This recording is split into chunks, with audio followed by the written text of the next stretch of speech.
Concession പരിപാടി, കുട്ടികളുടെ concession നിങ്ങൾ മനസ്സിലാക്കണം. 1 മുതൽ 12 വരെ പഠിക്കുന്ന ഗവൺമെന്റ് സ്കൂളുകളും എയ്ഡഡ് സ്കൂളുകളിലും പഠിക്കുന്ന കുട്ടികൾക്ക് സർക്കാർ ബസ്സുകളിൽ പരിപൂർണ്ണ സൗജന്യമാണ്. അവരെ ഇനി കയറ്റി ഇറക്കില്ല. കുട്ടികൾക്ക് സ്മാർട്ട് കാർഡ് കൊടുക്കാൻ പോകാൻ ഫ്രീ ആയി. അവരെ ഇപ്പോൾ കൺസെഷൻ അടയ്ക്കുന്ന 150 രൂപ അടച്ചാൽ മതി. നല്ല ഒന്നാന സ്മാർട്ട് കാർഡ് കൊടുക്കും. അവർ 1 വർഷത്തേക്ക് അങ്ങ് ചാർജ് കൊടുക്കുക. ഒരു കുട്ടിക്ക് 8ാം ക്ലാസ്സിൽ കാർഡ് കൊടുത്താൽ 8, 9, 10 3 വർഷത്തേക്ക് ഇതേ കാർഡ് കളഞ്ഞാൽ മാത്രം ഡ്യൂപ്ലിക്കേറ്റ് ഇടുന്നത്. കാർഡ് കളയാതെ ചെന്നാൽ ഇത് കണ്ടക്ടറെ അടുത്തുകൊണ്ട് ചാർജ് ചെയ്ത് പോയാൽ മതി.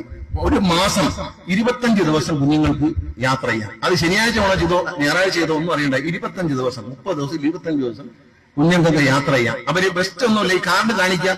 കാർഡ് ഈ കണ്ടക്ടറുടെ മെഷീനിലൊന്ന് പഞ്ച് ചെയ്യലാണ്. നമുക്കറിയാം, ഒരു സ്റ്റുഡന്റ് പോയി എന്ന് അറിയാൻ വേണ്ടി മാത്രം ഒരു പഞ്ചിങ്ങാണ്. അത് നല്ല മനോഹരമായ, കുഞ്ഞുങ്ങൾക്ക് ഇമ്പം തോന്നുന്ന മനോഹരമായ കാർഡ് വരാൻ പോവുകയാണ്. ഈ ഹൈസ്കൂൾ ഒരാൾ കോളേജിൽ ചേരുന്നു, ഡിഗ്രിക്കാണ് ചേരുന്നെങ്കിൽ 3 വർഷത്തേക്കാണ് കാർഡ് കൊടുക്കുന്നത്. ഇപ്പൊ 5ാം ക്ലാസ്സിൽ പഠിക്കുന്ന കുട്ടി 1ലും 2ലും പഠിക്കും പിള്ളേരൊന്നും വരത്തില്ല. 5ാം ക്ലാസ്സിൽ പഠിച്ച 6ാം ക്ലാസ് തൊട്ടൊക്കെ ഉള്ളു വരത്തുള്ളൂ ബസ്സിൽ കയറാനായിട്ട്. 5ാം ക്ലാസ്സിൽ പഠിക്കുന്ന കുട്ടി കൺസെഷൻ അപേക്ഷിച്ചാൽ 10ാം ക്ലാസ് വരെ ഈ കാർഡിനെ കൊടുത്തേക്കുക. അതാത് വർഷം പുതുക്കി അതിനൊന്നും വരണ്ട. എല്ലാം മൊബൈൽ ആപ്പ് വഴി. കഴിഞ്ഞ വർഷം അങ്ങനെയായിരുന്നു. ഇനി കൺസെഷൻ എഴുതാൻ ആളിരിക്കേണ്ട, കൺസെഷന് വേണ്ടി ആവശ്യമില്ലാത്ത റെക്കോർഡുകൾ സൂക്ഷിക്കേണ്ട. എല്ലാം മൊബൈൽ ആപ്പ് വഴി കുഞ്ഞുങ്ങൾക്ക് വീട്ടിലിരുന്നുകൊണ്ട് തന്നെ മൊബൈലിൽ ഈ പണമടയ്ക്കാനും അംഗീകാരമാണ്. പാസ് റെഡി എന്ന് പറയുമ്പോൾ ബസ് സ്റ്റോപ്പിൽ നിന്ന് വാങ്ങിച്ചുകൊണ്ടേ മതി. പിന്നെ 3 കൊല്ലം കഴിഞ്ഞോ 4 കൊല്ലം കഴിഞ്ഞോ വന്നാൽ മതി. കളഞ്ഞു പോയാൽ മാത്രം പിന്നെ അല്ലെങ്കിൽ വന്നാൽ മതി.